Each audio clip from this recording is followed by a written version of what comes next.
All right, folks, we are live. This is a first live podcast in quite some time, but this is episode number 134 of YWC Football Talk. I know last time was a tremendous trio, but now it is the This, That Rant YWC Football Talk crossover episode all have been waiting for. As these guys now in the podcasting world on episode number 4 just came out today. Check it out. Link in the bio. I'll update that later. And if you're listening, guys, all links below. And also remember, too, guys, YWC Football Talk is presented by Sideline Shop. For all your jersey needs, go to sidelineshop.ca. Website is now live.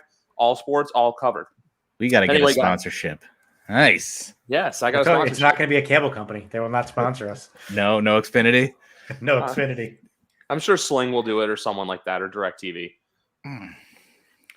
But anyway, guys, we're here live. It's on Thursday night, week 13. We're watching Ramey's Cowboys, hence the name Ramey Cast, because we get to see him live react to the Cowboys, which so far it's a 0-0 game. I had a feeling this game, the under was going to hit, but if you see Matt and I get happy, or if Ramey's happy, you know, if Matt and I are happy, the Saints are doing something good. But if the headphones get thrown, I'm out. Well, the Cowboys are driving right now. Oh, nice catch by Amari Cooper. They should have had a touchdown on the last drive if Dak didn't misfire on that throw to CeeDee. Yeah, there was that, and then there was that awful field goal attempt by the Saints. So we're in a 0-0 game right now. Just go for it or punt. Yeah. Don't take that field goal. Oh, the under is going to hit in this game. The under is going to hit unless the Cowboys just have an explosive few drives in a row. I just feel like the under is going to hit because I believe it's at I gotta look this up. You know, we do things unorthodox here. We're always on the go. Well, I don't know about the under anymore. They're about to score. Unbelievable. I think I'm ahead of you guys. Dalton Schultz just caught a pass. No, you're way behind. They're at the 1 yard line right now. Oh yeah. See, I'm at the Dalton Schultz just getting that, which actually Miguel sent me a pretty good parlay today featuring that. Yeah, literally I'm behind. I literally go on my score app and it just says that already where it's like, Dak has a completion for a gain of 33 yards. Yep, it's about to happen. I'm literally just watching the CeeDee Lamb. So what channel is it on in Canada? I'm watching it through the Fox channel I get here, so I get the Fox Buffalo feed. And what was I going to say? That's weird that it's that far behind. It's that far behind. What is that? Wait, comment just showed up on the screen. What was that? Oh, Randy commented. Let's go. So 3 great guys. Yeah, so cool. Randy, fire away any questions you have. This is a live interactive YWC Football Talk. And by the way, the over-under is at 45.5. Same over-under from last Thursday's Thanksgiving game. Well, it's already the Saints lost. They're just bad. That was a great catch, though. I mean, you gotta. That was a great catch by Gallup. Jeez. I honestly don't know how he came down with that with both feet. That's beautiful. I swear, out of any position, I feel like wide receivers are just the most athletic in that sense, where they can get 2 feet down. Look at that. That was they had no room whatsoever. I thought he overthrew him into the corner there. I don't understand how that actually just happened. I don't know who that corner was, but it had pretty good coverage, and there's just nothing you can do about that. But long this story game's short, pretty much over. Yeah, but long story short, Matt, with my way to watch NFL, it's through CTV/TSN. So TSN carries some of the games. CTV has it as well. So that's how I'm watching it right now is Fox, but it's simulcasted through the Canadian channel. No wonder you're behind. That's weird. So you're maybe a full play behind. Pretty much. So if you see us react, you know something's going to happen. Got it. Maybe we'll start reacting and it'll be a commercial. I think I might be behind Matt, too. I'm going to get some graham crackers. Commercial. What teams you thought would be great this year and are not? Ooh. Miss Clifton. Yes. Miss Clifton. Miss Clifton. Ramey, you go. Oh. Do the Chargers count? Because I thought they were going to be awesome, but they're just so hit or miss. Why don't you say the 49ers? Didn't you predict them to win the division? Hey, they still could. I don't know about Minnesota. Minnesota. I feel like I picked Minnesota to be good last year also, and they always let me down. But here's the thing with the Vikings, though. And if it's an odd number year, the Vikings make the playoffs in odd number years. It's even number years when they suck. I think it's just a combination of Mike Zimmer and Kirk Cousins. Look, you got Dalvin Cook, you got Adam Thielen, you got Justin Jefferson. Defense has been playing all right. They find ways to lose games. Yeah, their games are like the Giants. They're always ridiculously close, and they're always down to the wire. Mike Zimmer is a terrible coach. Yeah, he's not having a good year. He's been there too since 2013. Another team I'd say is Miami too. I thought Miami wasn't going to come out of the gates. I thought they'd be right. I thought it'd be a 3-team race in the AFC East, which we'll get into later. They're playing better though the last month. Yeah, but they went through that stretch where they were just like, what the hell? Tua's got what, the top 3 QBR or something like that? What was the stat you sent me? He's he's doing way really better well than you would ever expect. And he gets no time in the pocket to throw. Yeah, that's what it was, because they're so bad, but he's actually not terrible, which I'm shocked by. Oh, you get him. That's a weird way to hurt your hand. You just hit him like right in the right in the forearm. Yeah. And a penalty on the Saints. Well, that was a quick first quarter. It's already 9 o'clock. We kind of like it, though. First half should be done before 10, and then this game probably done just after 11 o'clock. I hope. Because usually these things drag. Like that Thanksgiving game, the Cowboys, oh my God, that thing wouldn't end. Yeah, when there's 28 penalties and Anthony Brown gets called for a fucking defensive pass interference anytime the fucking ball the Saints just caught that. Did you see that yet? No, I just saw the Will Clapp pass false start. Yeah, Saints my 1st and 15 is about to happen right now. How are you so far behind? Like they just completed a big pass up to midfield. That is such a bad false start on Will Clapp. What are you doing, buddy? This is going to be fun. Griff's talking about the false start. The Saints already got the first down, and there's an injury. This is good. This is fun. Taysom Hill, 6 of 10 for 62 yards. Like I just saw TikTok star Jawan Johnson make a nice catch. Is he on TikTok? Yeah, him and his wife make videos. There's the big ones are like him that aren't douchey. Like obviously Juju Smith-Schuster is a bit of a jackass, but him and then some guy named Isaac Rochelle, who I think is like a second string defensive tackle for the Colts. Oh, I think I just saw one of his videos. He does good stuff. And then Gronk's brother is on there a lot. Yeah, and also to Jordan Palmer, quite the quarterback guru. God, wait till you see this replay. It looked like a guy broke his fucking neck. Oh, that was disgusting. I don't want to see that. He like rolled over onto his neck. That's not good. Looks painful. Oh, it's the TikTok star. He's dead. Oh no. Yeah, he did. Let's see how long. Oh, yeah. Jesus Christ. You're getting 3 different reactions in real time. Oh, he's moving, though. Like, he's sitting up, so that's a good sign. He's stable, but he's definitely done for the game. Do you think Russell Wilson leaves the Seahawks? If so, what team? Giants. Isn't he not a free? He's not a free agent, though. He's going to get traded. Giants. I have one. It's a team on the screen right now. Wearing the white. Verizon team? Yeah. With Kate McKinnon? You think he'd go to the Saints? Yeah, I've been saying it for a while. Like, well, they're gonna. No, go ahead. Think about it. He wants to go to like a big city.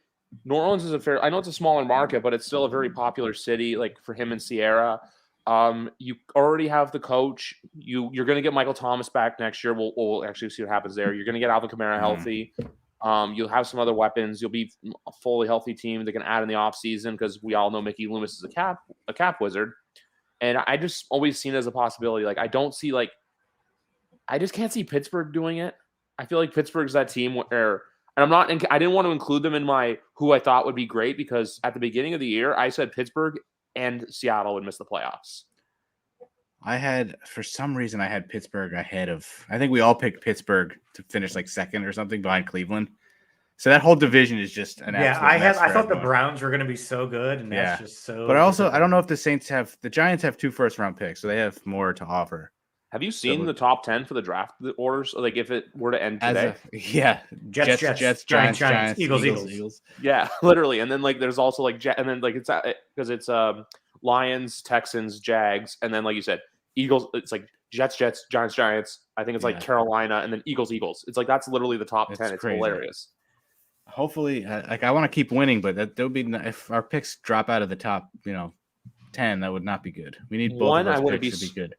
Ooh, that's a good question for you guys. We'll talk about the game in a bit, but if the Bears lose I feel like they're going to lose on Sunday, but how much do you think it would take for them to lose by for Nagy to get fired? He should get fired even after winning. He should have been fired already. Yeah, weeks ago. Haven't the Bears never fired a head coach during the season? Nope, they've never done it. Well, if there's ever a time to break that streak, his name's Matt Nagy, and it should have happened about 8 weeks ago. But it's going to be like 2 years ago. But here's the thing, too. Next Sunday, we get the Bears and the Packers on Sunday Night Football. Like, who's going to want to watch that? I can't believe that didn't get flexed. The Bills play the Bucs for fuck's sakes at 4:25. I bet you that game is for somehow close, and Aaron Rodgers has like 10 for 52 or like for 100 yards, and it's some ridiculous where the Bears end up winning just to piss me off. That's what I was about to say for you. Like, as long as the Bears keep losing, you're going to be fine with one of those picks. But then the Giants are in a really weird position. I feel like, too, I just have to continually bet against the New York Giants, and they'll win football games. Because the 2 times I bet against them this year so far, they won. Remember the Saints little thing? Yeah. Did they cover?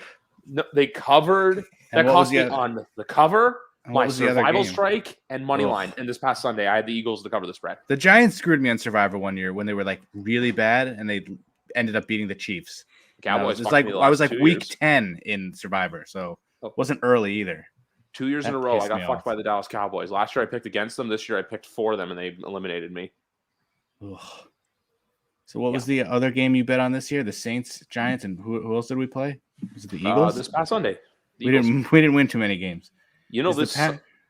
You also know this Sunday's Giants win was the first time they won when someone's jersey was retired since they retired Lawrence Taylor's like back in the 90s. Yeah, they're really bad at it. When they lost for Phil Simms, they lost for Eli back in September. Yep. With a young Chris Simms there with a flock of seagulls haircut. Strahan deserved that. It took way too long to retire his jersey, so I'm glad he got the win. And we're still in last place, so it doesn't even matter. But I love everybody going like, oh, this is a must win for the Dallas Cowboys. Like, no offense. More than seeing Cowboy fans mad if they were to lose, I would love to see it just to see like the media freak out. Because if the Cowboys start sliding, it'll freak them out. Because I'll say this and I'll admit this. The Cowboys being good is better for the NFL. Because it's just like one of those marquee things, Like the NFL, I think it's like you want to see teams like that succeed. That's why, not like we want to, but I think the league wants to because they know.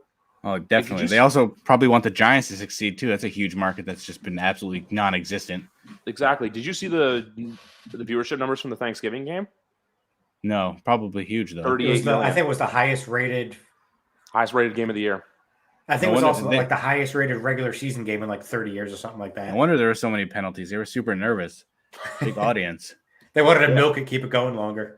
CBS is just in the refs here the entire time. All right, yeah, you know what? Just gotta milk it. Just keep going. What's the Packers spread? Randy asked, "Is the Packers good with the spread?" They're on a bye week this week. So I'm literally just watching the Taysom Hill run. So not this week. The week after is Packers.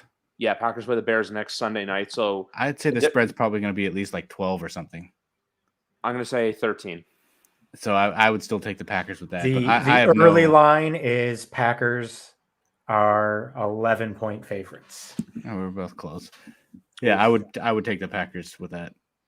I feel like a lot of that depends on Aaron Rodgers' health. Yes, immunized toe. Okay. I heard ayahuasca can cure that. Oh, God. I will root against them now unless they're playing Dallas. I can't believe you'd still root for them playing Dallas. They don't deserve it. Jerry Jones doesn't deserve happiness. I'm sorry. I still love the picture from, I think it was the playoffs, where there's a bunch of Cowboy fans celebrating with like a minute to go, and there's just a guy in a Green Bay jersey and like a sea of fans. He's just like, they're all celebrating. This ain't over yet. It's like a minute left in the game. He had the balls to take that. I would be too nervous to do that, but kind of saw that coming. Everyone's celebrating. I would, if I was a Cowboys fan, I'd be nervous as shit. I wouldn't be celebrating. Remember week 1 earlier this year when the Cowboys kicked that field goal to go ahead and Brady's there with his head down and everyone's like, yeah, Bucs are winning this game. Yeah. Same thing. Oh, Griff. Randy said, good luck with your picks. It's your week. You got this week. Yeah, this is he needs it. If not now, when? Yeah. I know. I told Matt this earlier. Believe it or not, I host a football podcast. Ooh, wait. Touchdown Saints. I've been better with hockey spreads than football spreads. Or just you are Canadian though, so I had a good win last Friday. What was it? $5 bet. I won $135. On who? I'll pull up the ticket right now.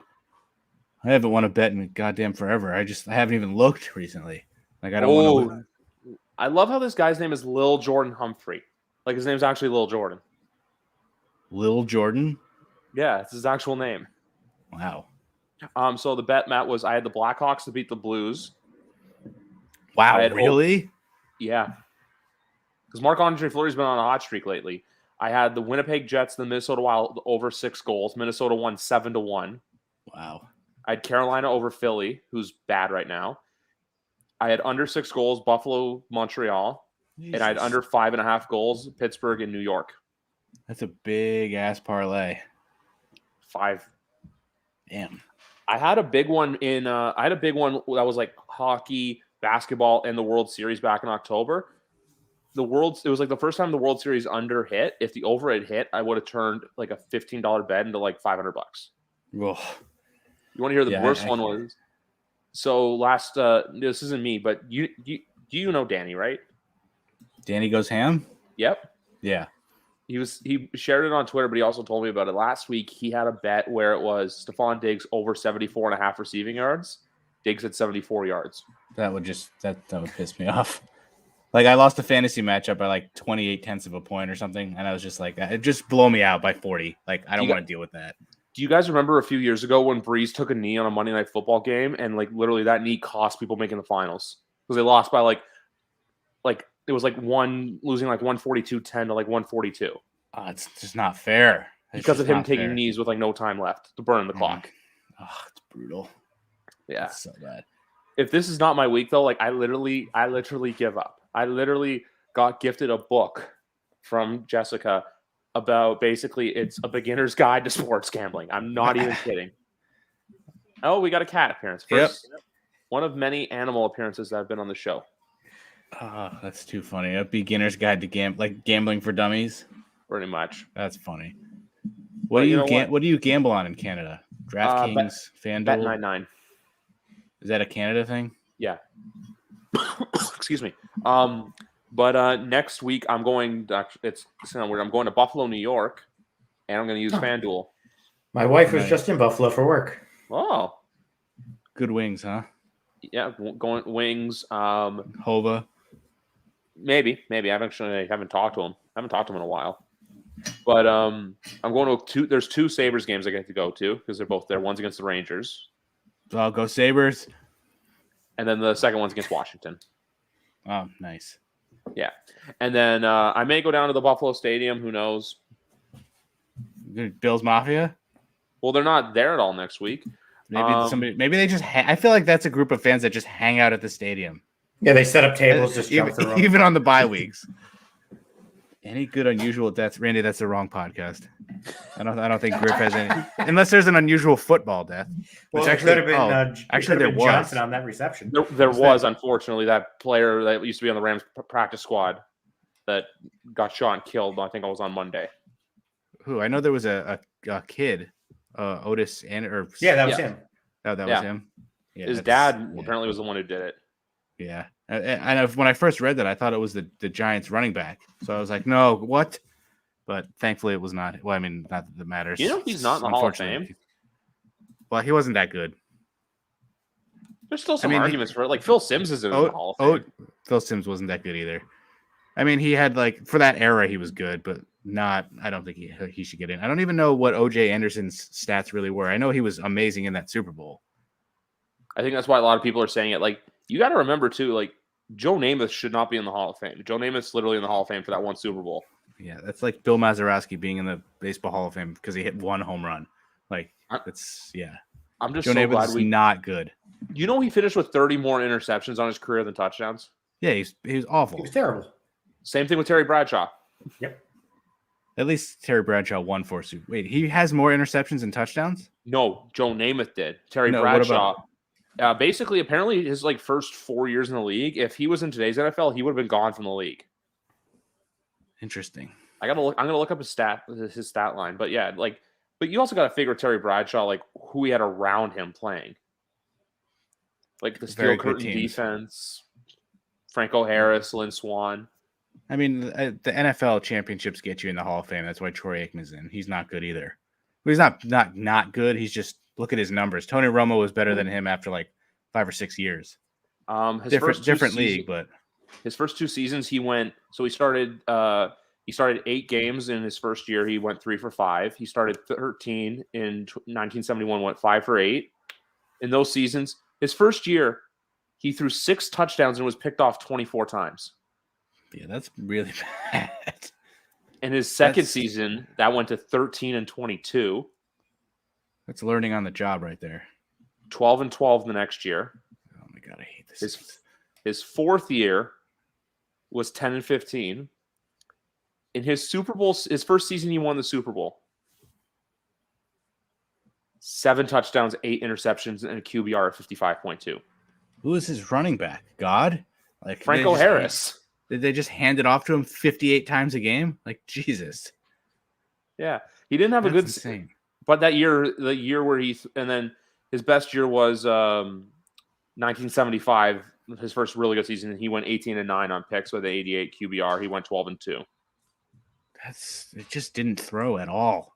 Yeah, like, dude, he hasn't had a complete, like, his career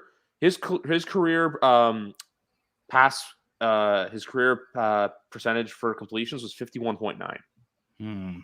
Yeah, he would have been a third stringer. They'd be starting Nathan Peterman over him. That's true. Yeah. No disrespect to the guy. He's won 4 Super Bowls. He's in Canton for a reason, but like, hell of an announcer too. Love that guy. I heard his reality show is terrible. Haven't seen it. That was a very odd. I think was that a flea flicker? Well, this is a pretty good question right here. Who are some football players that are underrated?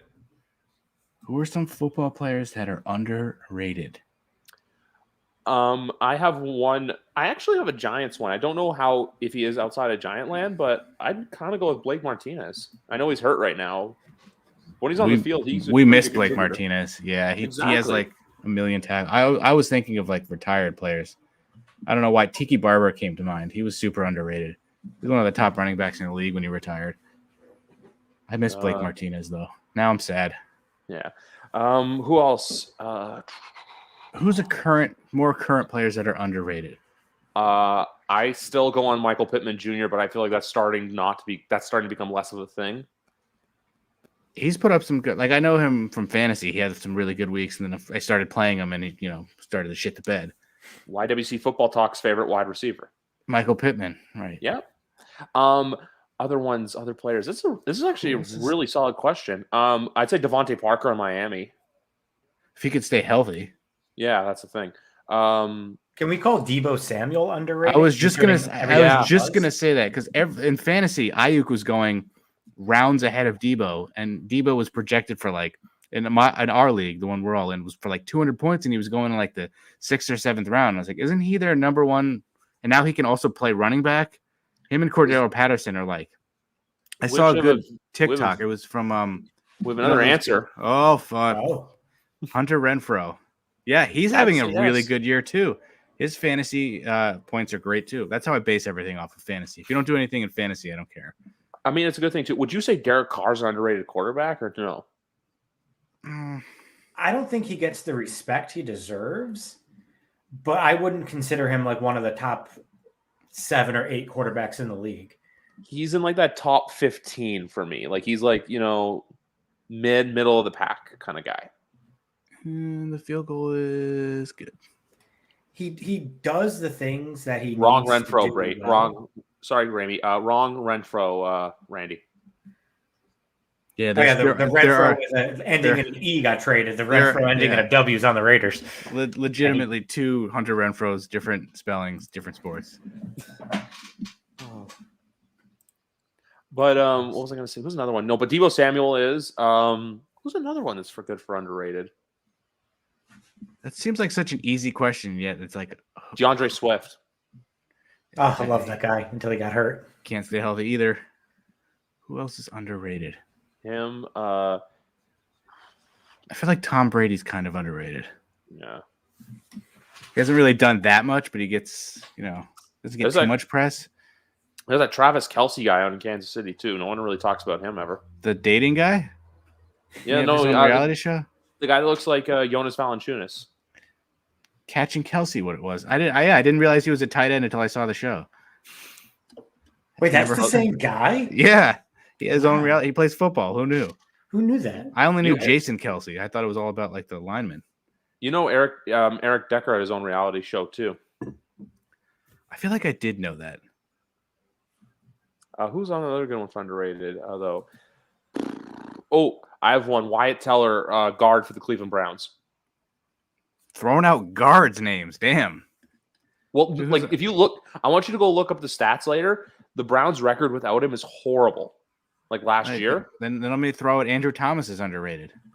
I would say that he's starting to get good. Like I love that guy now. He's like legitimately good. Like we may have not screwed that pick up. Knock on wood. The one I still wonder about though is Nick Gates. If Nick Gates was healthy this year, like if he didn't have that horrific leg injury, which I feel like I actually gave Fox props on that one because there's sometimes where Fox will show the fuck out of an injury. That was one they didn't. Yeah, I miss him. He was awesome. Yeah, exactly. He would be super helpful. I would say up until last year, Leonard Williams too for the Giants, but he's having a good year this year. I would just say that though because he got paid. That's the only reason why. Yeah, he sort of came out of nowhere with like, what is Troy Aikman doing right now? Oh, there's one thing I got to tell you guys. So you know how Zeke's making like I think $12 million a year. That's all he's making. I don't even remember what his contract was, but I just want you guys to guess how much is Tony Pollard making this season. What are the minimums in football? I don't even know. Is he making like 1,500,000? Like 600 something thousand. 960. Quite frankly, he's probably better. Zeke can't be healthy. Like I hate that guy. He's been playing hurt with an injured knee for like the last 5 weeks. Why don't you just let him does better than Pollard is block. He's good in pass blocking. Pollard is better than him in every other aspect. Was the thing you guys were watching, by the way, the John Madden documentary where they're pointing out he couldn't grow a beard? Yeah, he was like, that's what it was because I don't have any sound. So I was like, just illustrating on his own face? Like, what the hell? True. There's actually a funny. I'm just gonna go off on a different topic because that's what I do best, Matt. But there's actually a fun John Madden story that I have through Peter King that I heard on a podcast one time. So because I don't know if you guys noticed or not, but John does not like flying. He has a fear of flying, so he would take a bus each week from his home in California to a game. Interesting. And two different guys come up to him at a bar and say, "Oh, for Monday," this is like back in the 80s. It was him and Peter King. And basically, two guys ask him, who's going to win, Detroit or Green Bay? He tells the guys two different answers, and then Peter looked at him after saying, why'd you guys give them different answers? He's basically like, I don't know who's going to win the game. That's smart. Oh, nice run. Smart football minds. Okay, the yards aren't – I know I'm behind, but the yards aren't horrible. Like, even the rushing still, like, it's all very compatible. Taysom Hill with a very, like, Daniel Jones first half. 8 for 13 for 95 yards. I feel like that's a lot of – what Daniel Jones does. Well, like 30 of those yards are on one play. Yeah. If you want obscure stat lines, go to Josh Rosen from 2018. Josh Rosen? Yeah. That's gotta be ugly. Who are some football players that are overrated? Also Tom Brady. Jared Goff is not overrated anymore. Is he even rated at this point? No, he's probably. I mean, I guess since he's so bad, if anybody says he's not the worst quarterback, like in the bottom 5, then maybe they're overrating him. I'd also say Jalen Hurts horribly overrated. Is Matt Stafford? I don't understand. I don't know what's going on with him. Like he looked amazing. He looks like shit. Is he hurt again? I have no idea. Based on the way he's playing right now, probably. But the way he was playing 6 weeks ago, no, he was underrated. It's a good one. Ooh, Taysom Hill's going to throw it. I'd say Ryan Tannehill. Oh God, he's been awful. Yeah, I expected he was a lot of people's fantasy quarterback because he had a good year last year. As they traded for Julio, they have this big offense, and he's not been good. Isn't he leading the league in interceptions? I don't know. Stat boy, look it up. That may have been Mahomes still. Let me check that. Hold on. We have Seth Trainer. Nice. Can the Bengals make a Super Bowl run? I hope so. They're fun to watch. I feel like the AFC is wide open. Wait. The Bengals make a Super Bowl run. Look at his profile picture. Is that Steelers jersey? Is that him? You know what that looks like if you sort of aren't paying attention? It looks like Mario. I was like, why is Mario's picture on Seth Trainer's thing? Can the Bengals make a Super Bowl run? The Bengals are another team that because Randy asked teams that we thought, because the Bengals fall in my category of a team that I thought was going to be bad that turned out being good. Yeah, definitely. But they were the best team in the AFC for literally 4 or 5 days. And then they got shelled in one game. So I don't know who the best team in football is. I have absolutely no clue. I don't know. I'm going to say no at the moment for the Bengals. I feel like the Bengals, because they're so up and down. You know how they kill the Ravens and then they lose to the Jets. That's what I'm talking about. Yeah, exactly. they're still going through the growing pains where I feel like if they lose on, like if they miss the playoffs somehow, I wouldn't look at it as a failed season for them. I think the season's been successful if you're a Bengals fan. Yeah, they've overachieved for sure. Jamar Chase is a stud. Yeah. But here's the thing, though. Could this be one of those teams that, kind of overachieves this year? So next year, everyone has them ranked super high.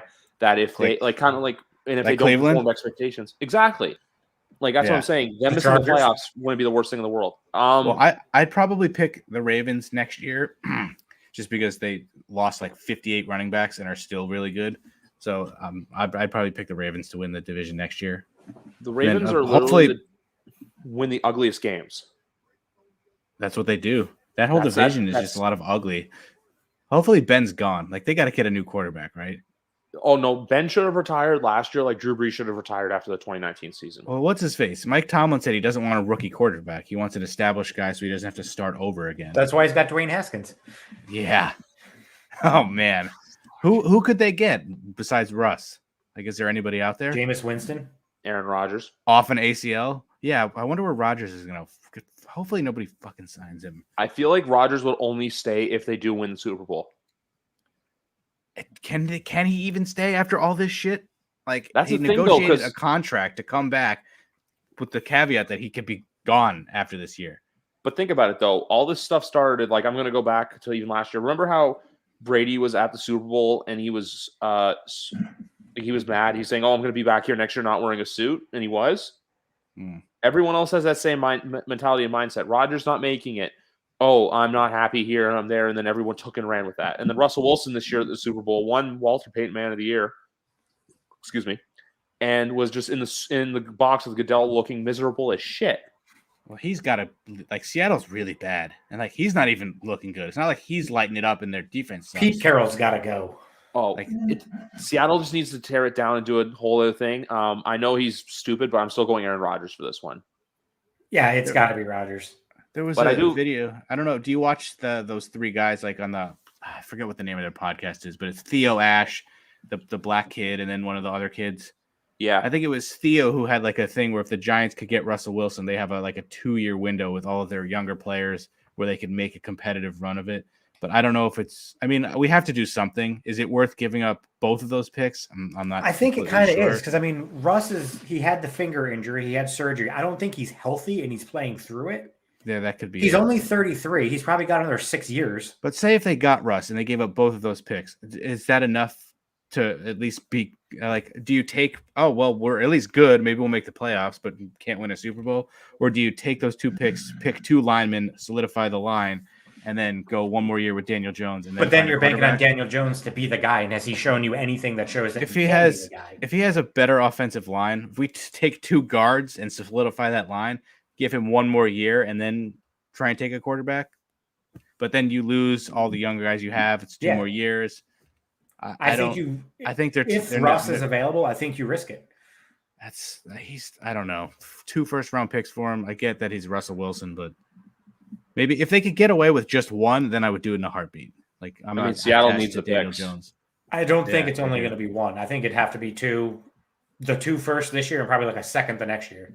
I mean, I'd give 1 first this year and maybe 1 next year, but I don't know. So we need more than just Russell Wilson. And by the way, I looked it up. Ryan Tannehill is leading the league in interceptions with 13. Ooh. He's got 14 touchdowns, 13 interceptions. I bet you could not guess who is tied for second in interceptions. Mahomes? He is tied for third. Second. Tom Brady still has 12. I want to say Sam Darnold. That seems like too easy of a guess. He has 11 with Mahomes. Oh. Who's a lot of interceptions this year?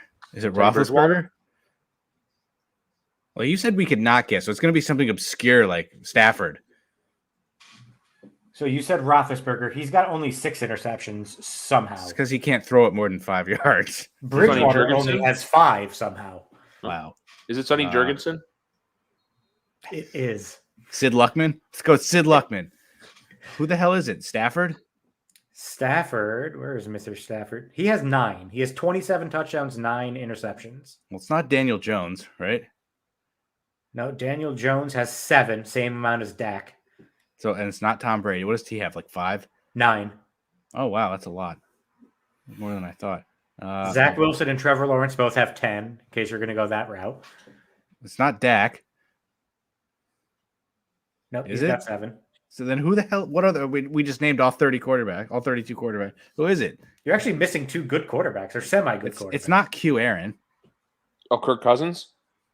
No, Kirk Cousins has like 2 or 3, right? We talked about this. He has recently. 3 now. He has 20. Yeah, it's a 23 to 3 ratio. That's crazy. Joe Burrow? Yes, Joe Burrow is one of them. He's got 12. And there's another one? There's another one. We have to get this. We'll stay here all night. Oh, Lamar? Derek Carr. He's got like 6, 7. Did you say he has 6? He has 9. What was the other guy somebody just said? Lamar Jackson.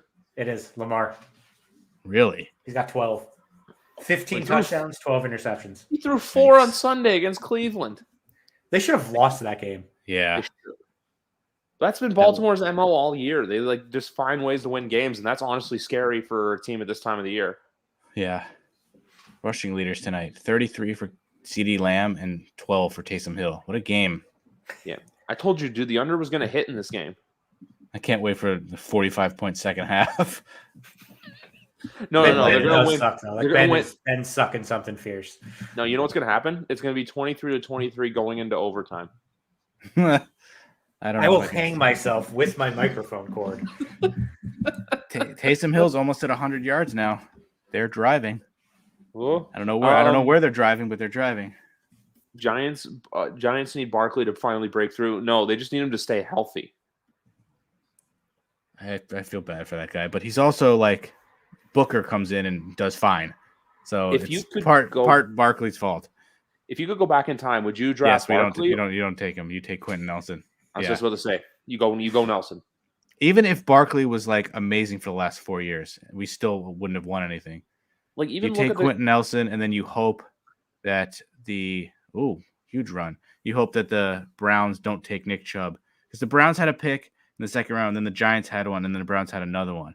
They took somebody else before we took Will Hernandez. But if we don't take Barkley, they know we probably need a running back, so they might take Chubb. So he's not guaranteed to be there. But in the perfect world, you get Quentin Nelson and then Nick Chubb, and you'd be like set. But look we fucked that up. Yeah, because that's the big thing with this year's draft. It doesn't have like the big sex appeal of like last year's with the quarterbacks and everything. And I know it's a really weird phrase, but this year is more of a draft for need than for want. Yeah, there's no good quarterbacks. Like Ramey said, Spencer Rattler's the best in the country right now, and I don't agree with that. He just entered the transfer portal. He's not coming out. He said he's the best quarterback he's seen since Joe Namath. Oh my! Who's good this year? You have Kenny Pickett from Pitt.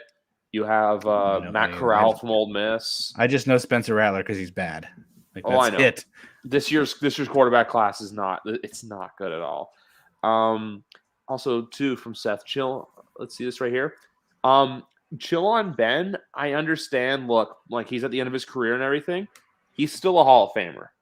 Yeah, but he's also not good right now. So, like, you don't deserve to be. He's also a rapist too, but that's true. Yeah, like I'm not gonna give you like, yeah, you won 2 Super Bowls. It's okay, you're my boy. If you suck, dude, like they should have moved on. Were you saying that during the last few years of Eli's career? Yes, he was not good.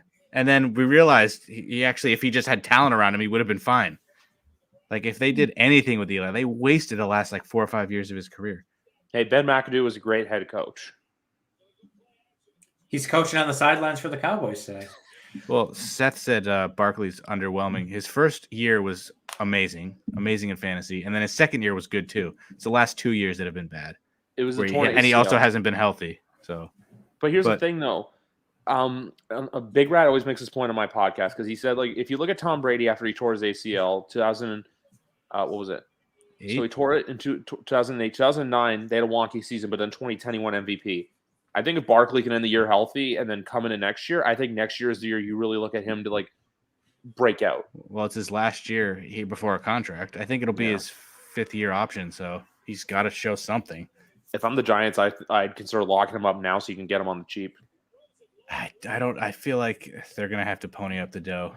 But you know what I mean? Like they can get him cheaper than like before. Because I think the highest paid right now is either McCaffrey or Kamara. I think one of them's like I think it's like 15 or. There's literally like. if you're looking at fantasy next year, who's the first? Like McCaffrey's always hurt. Cook is always hurt. Barkley's always hurt. That's the only guy who hasn't been hurt this year. Has been amazing. Like I don't know who else to take. There are 3 guys I'd probably go for in the top 3, and Chubb's been hurt. Oh, that's the other thing too. Next year, that's the underlying storyline, especially in Green Bay. So Rodgers we don't know what's going to happen there. Devontae Adams doesn't have a contract after next year. After this year, excuse me. Maybe we can sign him and trade Kenny Golladay. Oh, speaking of somebody overrated, Kenny Golladay. Oh, good Lord, yeah. I don't know if he's overrated or if he's just like overpaid. Completely, yeah, he's overpaid. Injury prone and overpaid. But I feel like they yeah. I mean, I don't worry about the money. It wasn't like a 10-year deal. But Randy asked if you guys ever met any football players. Did you have a football day in the life of me, Hakeem Hicks? We met Hakeem Nicks back in the day. We met a bunch of and Alex and Mikey played NHL. I met like when the Giants were. I feel like maybe 2002. We met Kerry Collins, like Hilliard. We saw Strahan. He wouldn't take pictures or do anything. Giants Super Bowl legend Kerry Collins. Yeah, he did take the team to the Super Bowl that year. And then you got your ass kicked by the Ravens. But to be fair, the Ravens team was historically amazing. It's like one of the best defenses ever. They obviously, but the story is they whooped the Vikings and then they completely changed their game plan to plan against the defense when they should have just rolled with what they did well and see how they fared. Like obviously it didn't work. It would have been nice to just go with your normal game plan and see how you fare. But yeah, I knew they were never gonna win that Super Bowl. It was nice to just be there. And for my answer, I don't know if I've ever met an NFLer, but I've actually had a former. He played for a bit for the San Diego Chargers and mainly made his mainstay in the CFL. But his name's David Sanchez. Now works at TSN up here doing CFL coverage. He's been on the podcast before, so that's pretty cool. That might count. Yeah, I'm trying. I don't know if I've met any other football players. I just remember your day in the life with. You may have other ones where you went because I remember you went to some sports store. I think it was somewhere in Jersey. I met Eliash in Jersey. I think that may have been it. Yeah, I'm bad at remembering stuff. And did Dallas just was that a catch? An interception? Yeah, I also forgot I think he was out of bounds. I got to look this up for I'm on my YouTube app. I got to look this up for the awesome Lorenzo Bros because you guys also barely post videos anymore. Yeah, we don't have a lot of time. Voodoo and Frostbite. Frostbite. Excuse me. So I was like, what are you talking about? I was like, oh, that's the drinks. Yes. I don't know. What other football players have I met? I just got to see. I can't tell if that's a catch or not. Like, I don't know if he was in bounds. I think he maintained possession. His elbow seems to hit out of bounds. Did you meet anyone at the New England Hall of Fame? No, that was all wrestling. Oh, okay. One of my favorite ones is your Survivor Series 2013 day in the life. Is that Boston? Yes. Oh, wow. Is that they ruling that a pick? I know I'm behind. Is that they ruled it an interception? I don't know. I think they ruled it an interception. They're still reviewing it though. Like he gets his feet. Like, is that a catch? Does the elbow even matter? He caught it, both feet. Both feet were in. Both feet were in. Did he maintain possession? Let's see this. Yeah, because I think he does. That's a pick. It's like the elbow doesn't matter. He's got both feet. I think they ruled it an incompletion. God damn it. It's Dallas ball. I'm not shocked. Bitch. I'm not shocked at all. I don't know if you're actually fucking with me right now because I'm behind, so I don't know if you're doing that they just snapped it and handed it to fucking Snapchat filter. Just Snapchat filter. I can't find the exact one, what it's called, but it's the one with the giant, like your face is out and your head is up. That's what Zeke looks like. Hate that guy. Yeah, I don't know Ramey's. I don't know if he's ever met a celebrity at all. He's a very boring guy. Doesn't do anything. Met the Bella twins though. That's pretty exciting. Yeah, I do remember that. They touched us. This was like pre-boob job Bellas, like when they got released or they quit, whatever they did. This was like 2010, 2011. Yeah, a long time ago. Meanwhile, Matt and I waited for an hour and a half at Access, and we ran to their line.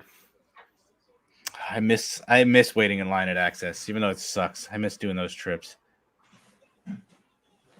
And then what was I going to say?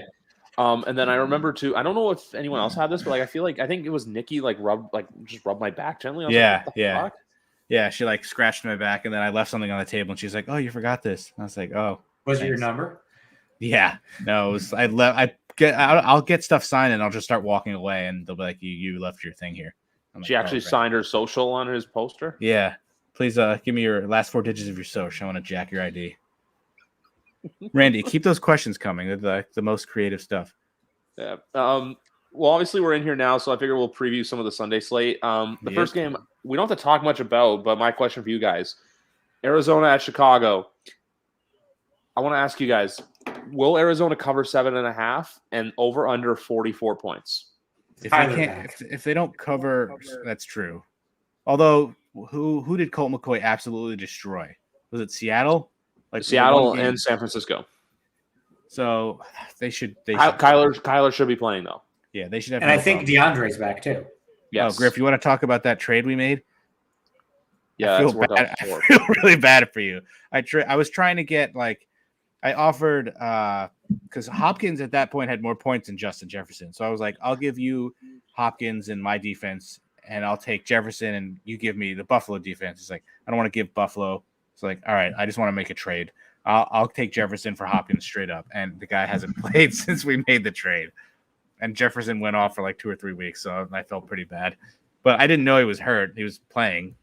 I managed to win a bunch of the last few weeks. It's just the 2 weeks ago I lost because TJ's got fucking Jonathan Taylor, and that was the Bills-Colts game. I lost to TJ 1 week too when my team went. I don't get his 2 black brownies or something. Does he even look at his team? Well, he's got AJ Brown and he's got Antonio Brown. That makes sense. And then Justin, who's made 4 moves all year, was somehow some weeks he'll have a gigantic number, and I'll say what the hell? His team's better than mine. And then next week McCaffrey gets hurt, so his team's shitty again. Yeah, what's right the now. Best football play this year? Why do I hear white noise? If I'm going game right now, I don't know about play, but if I'm going game, I'm gonna go Cleveland and Chargers back in October. Wasn't there a really spectacular catch this year by somebody? Randy, you're asking these deep questions that I can't remember for some reason. That's a really good question. I mean, the Daniel Jones catch was pretty good. That was probably the Giants, the best play for them. Robert Hunt a few weeks ago, Miami, Baltimore, Thursday Night Football. I have no memory of that for some reason. No, just the lineman on Miami. Yeah. The play that didn't count. Also, Andrew Thomas has a touchdown. For the Giants, it would be that Daniel Jones catch. I don't remember who they were playing, and then the Andrew Thomas touchdown. So at least for the Giants, those are probably their best 2 plays this year. For the Pats, one of them I would go with the Kendrick Bourne catch from this past Sunday. And what's one for Dallas? Their pick 6 on Mac Jones or whatever. What did they do in that game? No, that would be no. If there was a play, it's the one that irks me, and it's the CeeDee Lamb touchdown to win the game. That's the one. That's one of the games the Patriots couldn't win. They couldn't lose a different game instead.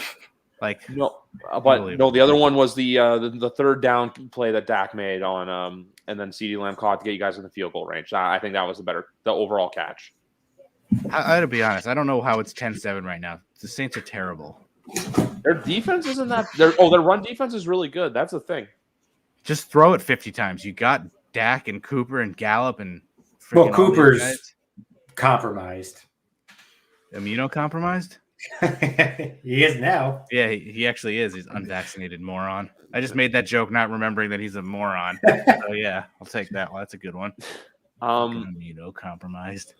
But with Sunday though, going back to the game, do we think if you had to go over under 44 points, what would you say? I'm so bad at these. I feel like Chicago will probably score 10 points, and then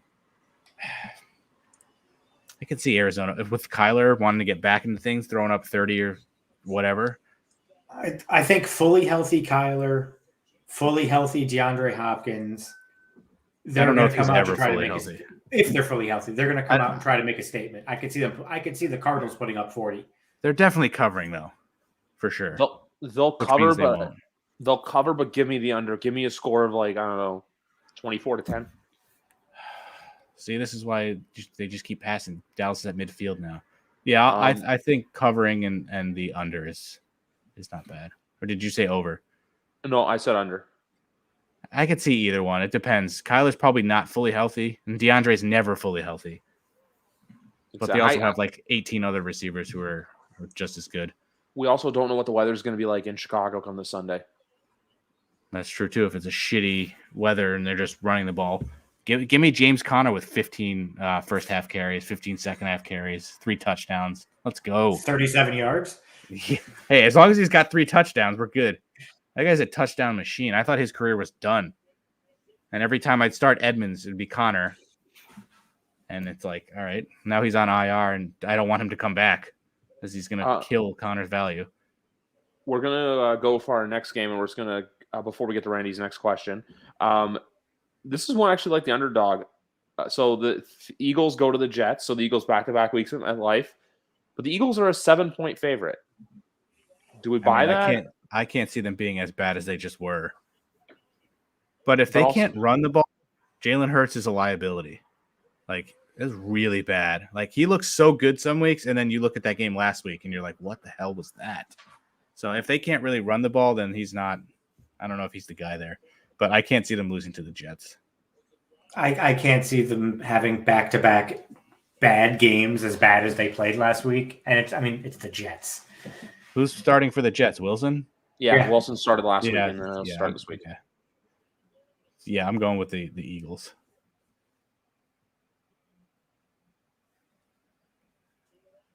I like Randy's question. It's a good one. That is a good question. And what's it called? Wow. Holy shit. Sorry. My a stroke. Long story short, I just need the fucking Sharks to beat the Islanders and I'll be a happy kid. Let's just put it that way. So look out for the Islanders to break out today. Yeah. If I could coach any football team of all time, who would it be? You know, the undefeated Patriots, right? No. What was that? Flag on third down. I would like to be in a locker room in like the 80s or the 90s. The cocaine? Yeah. Like, did you ever hear Darryl Strawberry say that like half the shit the Mets did when they won the 86 World Series, they probably would get kicked out of the league for? Oh, I believe it. I mean, Tim Raines, when he was on the Expos, used to slide in head first so he wouldn't break the little vials of Coke in his pocket.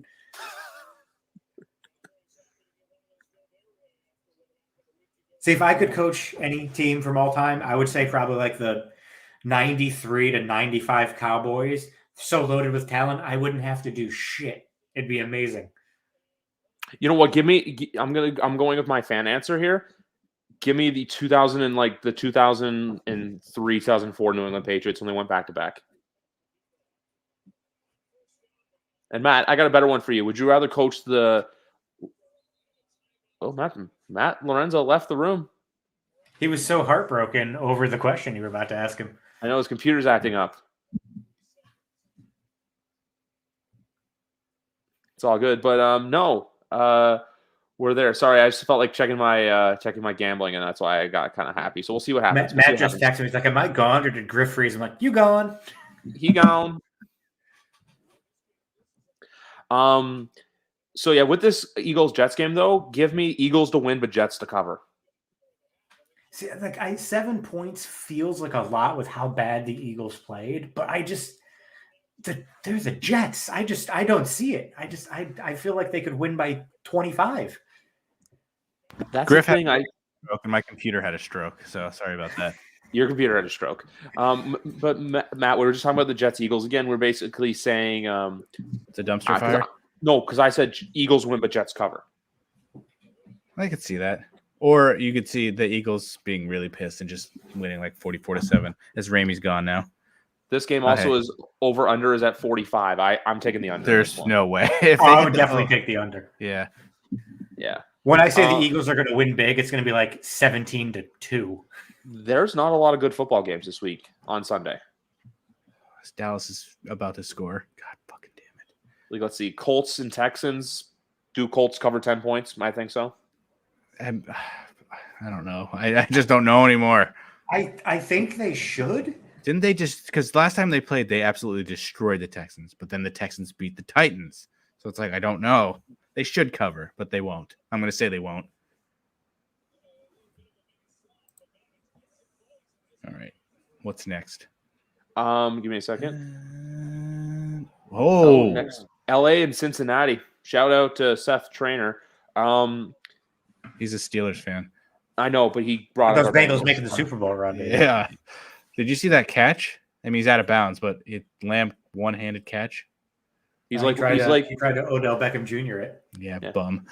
Let's just hope Seth Trainer is not like We Hoopin', where the kid who's a Ravens fan that has a terrible talent. Oh God, We Hoopin'. Hate that guy. He finally stopped showing up in my For You page. You should get him on the podcast. Griff said, "Will you be on the podcast?" And I said, "No." I hate that kid. Everyone knows he's trolling, but he's just. All right, another question. Let's get it. This guy said, "Were you on YWC Football Talk?" And the answer to that is no. Oh God, We Hoop. But no, I just say that because he basically was wearing like a Ravens, like Lamar Jackson jersey, but he has a terrible towel, and I'm like, that is a fucking jersey foul. Like, I know I cheer for two hockey teams, Matt, but those are rivals. You don't do that. You don't do that. It'd be like you walking into Yankee Stadium wearing a Red Sox jersey with like a Yankees hat. So bad. I hate that kid. Okay. So Colts, Texans, I think we all agree. Colts win and cover. But Chargers and Bengals. Where do we go for Chargers, Bengals? Both of those teams have looked great and then shitty. And it's like, where is the game? It's in Cincinnati. And before we get to that, Randy, I would rather be a punter, less pressure. Yeah. I'd rather be a punter. Easily. First and goal. How often is like a punt going to come down to like ending the game? Very rarely. Exactly. Yeah. Like the last time I can remember a game of significance coming down to a punt was the 2012 NFC Championship game. No. San Francisco, New York. Remember Kyle Williams? Oh, muff punt. Well, that wasn't the punter's fault. Yeah. You know what I mean, though. That was like. What about the Deshaun Jackson walk-off punt return for a touchdown? That's the punter's fault. He kicked it to him instead of just kicking it literally anywhere else in the field. Oh, they held him to a field goal at least. And all right, great 13-7 score at halftime. Too bad it's not 16-9. Oh God, it's the best score ever. We need a safety, and then another field goal. I know he's released, but I still follow Dean Mutati on Twitter, and he'll always tweet out 6:09 p.m. Let's have a great day. Dean Mutati. I wonder what he's doing right now. I don't know. I just remember I didn't realize that was his name until we were in line to meet him at Axis with him and Curtis Axel. Remember that in Orlando? The Jobbers, yeah. That was actually really nice, though. They're nice guys. Yeah, Jinder was nice. I love Jinder. I would meet Jinder again. Breezango and Gimmick. Oh, that was the best. We almost missed Samoa Joe because of that. Worth it, though. Yeah. All right, what's next? But back to Chargers Bengals. The game is in Cincinnati, though. I think it depends on if Justin Herbert eats Skyline chili. And I always wanted to try that. What's the line? Cincinnati is favored by 3. Over under is at 50.5. Oh, give me the over. I want to see a shootout. I feel like that's a shootout. I think the Bengals win. Yeah. That pick was so bad, the sirens are out. Okay, so who invited Scott Steiner to the pod? That's Griff's classic gimmick. Holler if you hear me whenever you hear a siren. Ron Breaker's joining the podcast? That's how good my microphone is. It picked that up from outside. Are you in a gang shooting or something? Like, what's going on? I think your pick was just so bad. They fucking brought out the fire engine. The mean streets of Trumbull? Yeah. Do you know who leads the NFL in QBR? Yeah, it's Pete Gas. NFL and QBR? Yeah. I want to go. Oh my God, I'm muting my microphone. I want to go either Mac Jones or Kyler Murray. But wait, no, shit, that's completion. That's completion. I know Kyler's completion and Mac's second. QBR, I'm going to go Josh Allen. Matt, what do you say? It's definitely not Josh Allen. That guy's a dick fuck. It better not be Josh Allen because that's a useless fantasy stat. Fuck. In QBR, who's been amazing? I don't even have a guess, to be honest. Is it somebody obscure? No, Josh Allen is 6th though.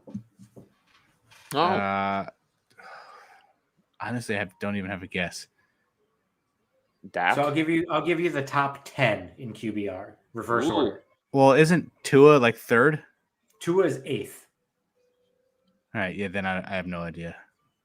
Derek Carr 10, Patrick Mahomes 9, Tua 8, That's Jimmy G 7, how? Josh Allen 6, Kyler Murray 5, Tom Brady 4, QAnon Rodgers 3, Matthew Stafford 2, and leading the NFL in QBR, Justin Herbert. I almost said Stafford, but I just thought he's been so bad. I guess wow.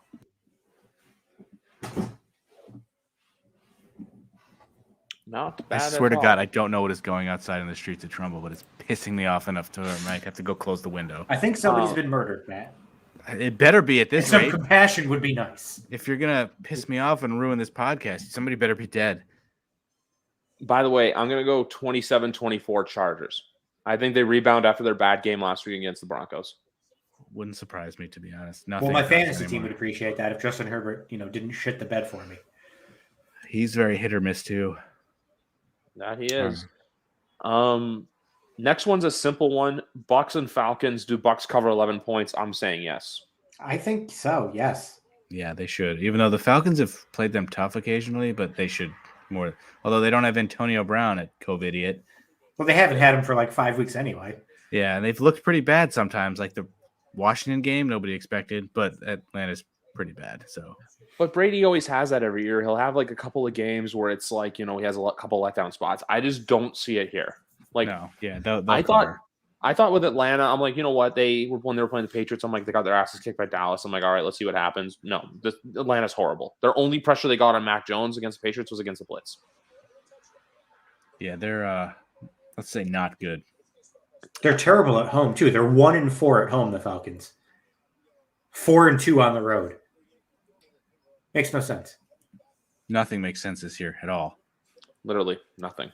This has been such a weird year for upsets. Like, remember that week where it was like the Broncos beat the Cowboys, the Jags beat the Bills? The Broncos didn't beat the Cowboys. They obliterated the Cowboys that week. What were the other ones that week? We do weekly picks. Like, we'll pick 3 games, and we'll choose. Alex has gone like 0 for his last 9. And like I've maybe hit like 2 or 3 in the last 3 or 4 weeks. You've hit a couple. Like, it's just impossible to pick these games. By the way, last Thursday, I almost hit my parlay for NFL, but it was the last game that ruined me. That's the worst. I'd rather what would you rather it be? You get the hope, you get to the last game, or you just lose it right away? I'd rather lose it right away. Yeah. I mean, but the flip side is that once you lose it right away, you're immediately done. At least you can keep going, but I agree. I would rather just have no chance than be so close to and then losing it. It just sucks if it just sucks because it's like if the other 2 hit, you're like, oh fuck, what if the other one hit? Yeah. With this game though, like I said, Bucks win. Football players we would like to see as wrestlers. Myles Garrett. Yeah, but is he going to use it like bring a helmet to the ring, and that's like his secret weapon? That's like his sledgehammer. I'm just going to say that. Have you ever seen did you ever see those off-season videos of him playing like pickup basketball at a gym? No, he did that. Imagine if he tore his ACL or something. I mean, the only time I ever saw a player not do that was Drew Bledsoe like to do this thing called heliski, like where you basically jump out of a helicopter and start skiing. Drew Bledsoe did that? Yeah, and Robert Kraft basically said they signed that huge contract the year before Brady took off, and they basically said, yeah, you're not allowed to do that if you're going to sign this contract. Smart. I was watching old home movies the other day, and apparently I had a Drew Bledsoe poster in my room in probably the late 90s. So it wasn't a Drew Bledsoe Cowboys poster. No, it was a Drew Bledsoe's Patriots poster. And I remember watching it. I was like, I do remember that poster, but I don't know why the hell I had it. But if I had to choose a football player to see wrestle, I'd like to see a tag team of JJ and TJ Watt. What about Derek? I guess you could make it a trio. Get Derek Watt. Yeah, you can have them face the New Day in a Subway match. You come here every day. That's an underrated commercial with the Watt brothers. Who else would be a good? Watts versus the Gronkowskis. I'd like to see Eli as a manager. Him cut a promo. What's another one I'd like? I just said Myles Garrett because he's big. Like Aaron. He's a beast. I'd like to see Von Miller come to the ring and just have like a chicken in his hand. Yeah. Well, for those of you who don't know, Von Miller is a chicken farmer. Which is nuts. Yes. Like Reds. How about Redskins at Raiders? They're showing that on the screen right now. 5-6 against 6-5. That is a you very mean Washington football team? Yeah. Washington Redskins, go fuck yourself. It's still I still go to say Redskins a lot. No offense. And then Jaguars at Rams. Jeez, that's some really shitty games. How good is the Manning cast? I've Incredible. never seen him. I've never seen a Manning cast game. It's so funny. Eli and Peyton, they just make fun of each other. Eli's hilarious. Like they caught Peyton Manning eating chicken at halftime, and they showed it, and Eli's just breaking it down and making fun of Peyton. It makes those games so much better. Like the first week, apparently they had like them big and the game small, but now they have the full game and they're just in a corner, and it's perfect. They should do it for every game. Yeah, the fact that they haven't signed them for every game is a little insane. Next season they have to. And right? like the guests are like the worst part. Like I don't want to hear these freaking people talk. I want to see the Mannings talk. But every guest that's been on there lost the next week. It's insane. Definitely a Manning cast cursed. Yeah, every week, for the last few weeks, I've just been waiting for like the Monday, just hoping Mac Jones is not on the Manning cast. Oh, they should get him on there. Eli should call him up.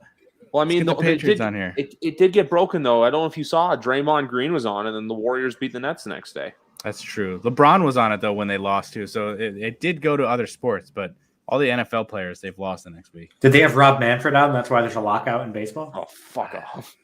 God, that guy sucks.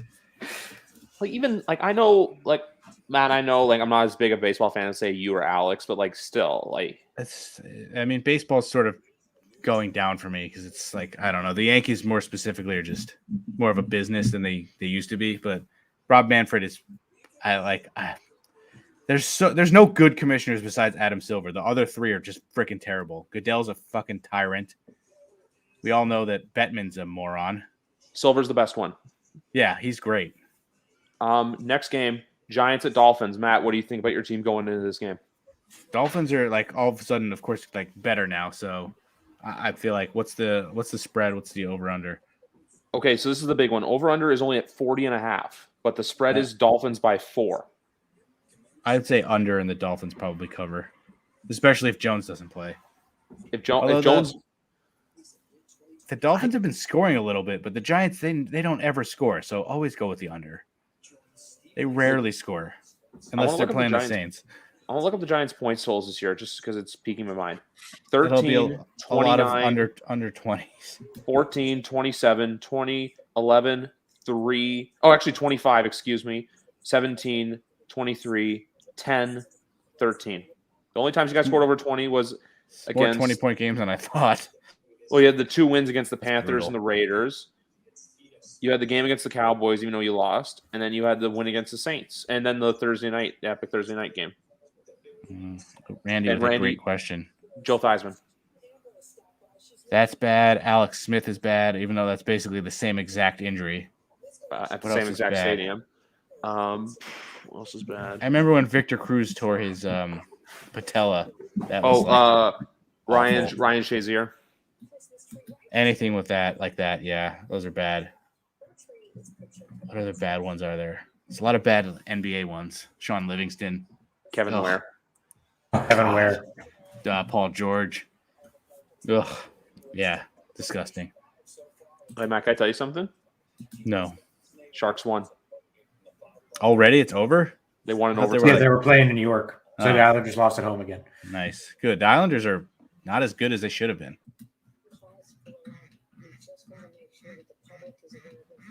I haven't checked their score, but they were losing again, so that's very nice.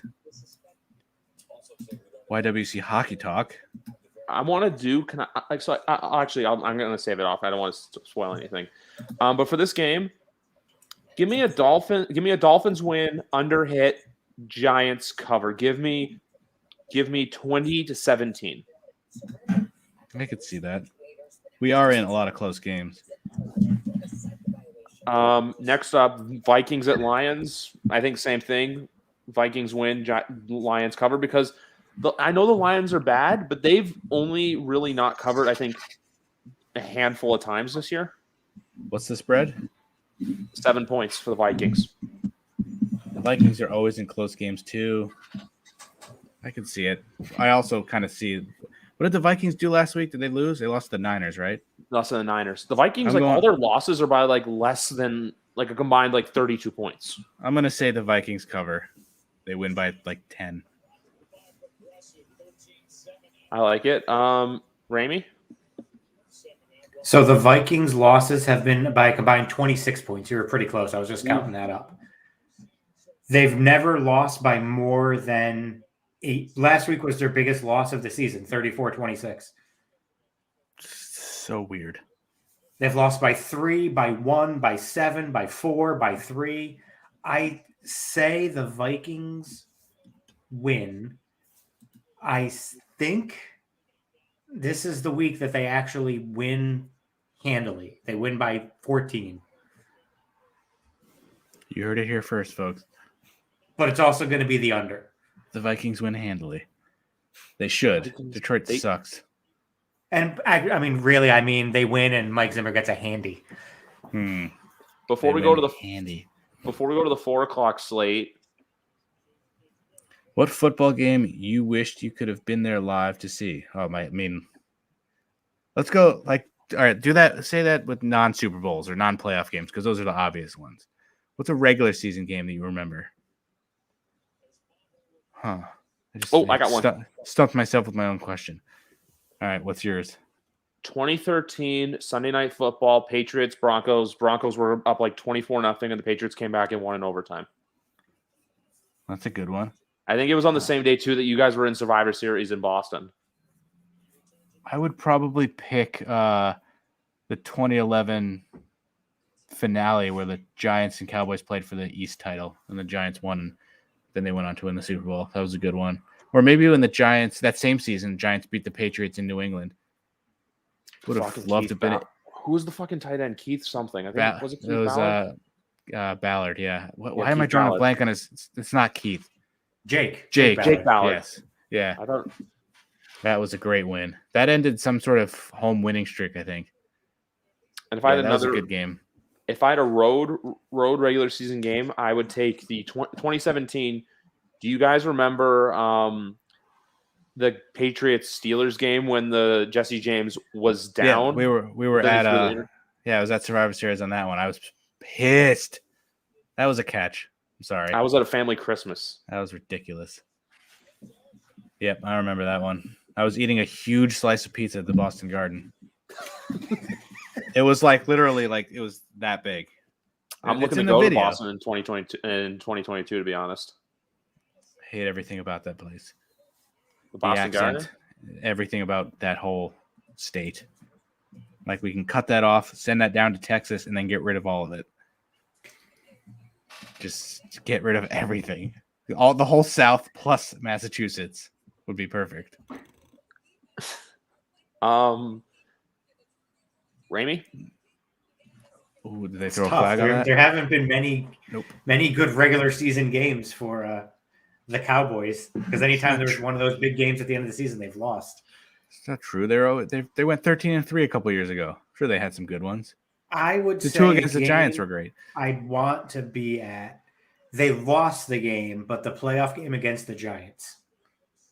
Why would you have wanted to be there? They lost. For the heartbreak of thinking that Romo was going to throw a touchdown at the end there. Yeah, he threw it into zone coverage or whatever where you had no shot whatsoever. RW McCorders for life, baby. Oh, good times. I was at the NFC playoff game when the Giants beat the Vikings 41-0. Why would they waste a ticket on you? I went with my dad. Yeah, why would he waste a ticket on you? My brother was, I think, at school. He couldn't go, so he took me. I would have rather gone alone than gone with a Cowboys fan. Matt, do you wish you could have gone to Fatal 4-Way? How do you know about that? I listened to the podcast. Oh, that's true. I forgot we talked about that. Yeah, Sheamus won the damn title that night. Goddamn Grandpa Ramey. But I was at the Giants playoff game where they got shut out 23-0 against the Panthers. That was good. I was at that game too. That was fun. Why were you there? Once again, my brother couldn't go, so my dad took me. Does your dad know literally no other people on the planet? Well, he was going to take his kids. You're not even a Giants fan. What a waste. What an absolute waste. Yeah, that was not. I bought tickets outside that day. I was super excited. They hadn't won anything my entire life. Well, that's not true. My entire adult life where I've actually been watching, and they got absolutely shelled. Fucking Jake Delhomme. I was at the Saints Cowboys game. It was 2003. Billy Cundiff hit 7 field goals against the Giants. Is that the Bill Parcells game where he came back his first game against the Giants? Yeah. A lot of heartbreak. I was at a bar mitzvah one year where I forget what year it was or what exactly they did, but I was watching it at the hotel lobby, fucking screaming and being pissed off. Yeah, Giants Cowboys is not fun unless we're actually competent. If you could pick the player for your own personal ultimate football team, what? Like actual player, actual team, fantasy football? That would I can't name it. What's the roster on the football? Griff, can you name me the 53 players you would want on your ultimate team right now? All 53 of them? Oh god. Start with the long snapper. Joe Cardona. Would you take Riley Dixon as your punter? No, he's awful. I think Matt would take Trey Junkin as his long snapper. Oh, fuck that guy. We had a good one. I forget who his name was, but Riley Dixon's actually very bad. Fucking terrible this year. I don't know why we still have him. Seems like a simple move. Just get a fucking different punter. Do the Jags have a chance at upsetting the Rams this Sunday? They beat the Bills. No chance. Matthew Stafford looks like garbage. Do they have a chance to cover? 100%. I do not think the Rams win by more than 13. You don't think they have a chance of winning, but they're going to keep it to within 2 touchdowns? I don't think the Rams are capable right now of blowing somebody out. Yeah, but maybe the Jags are just what they need. True. So they'll probably win 34-10. Although I'm sure Cooper Kupp's going to go off. That guy's been insane this year. He should get some MVP consideration. 21-17. Or no, 27-17. So they don't cover. Just barely.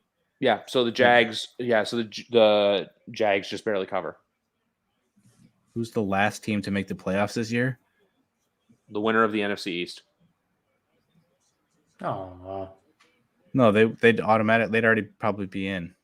No, whoa! Taysom Hill just ran it up to fucking midfield. That's what Taysom Hill does. Does he mean the last team to clinch or the last team who's the 7th seed? So I can see somehow Washington or Philly somehow getting it.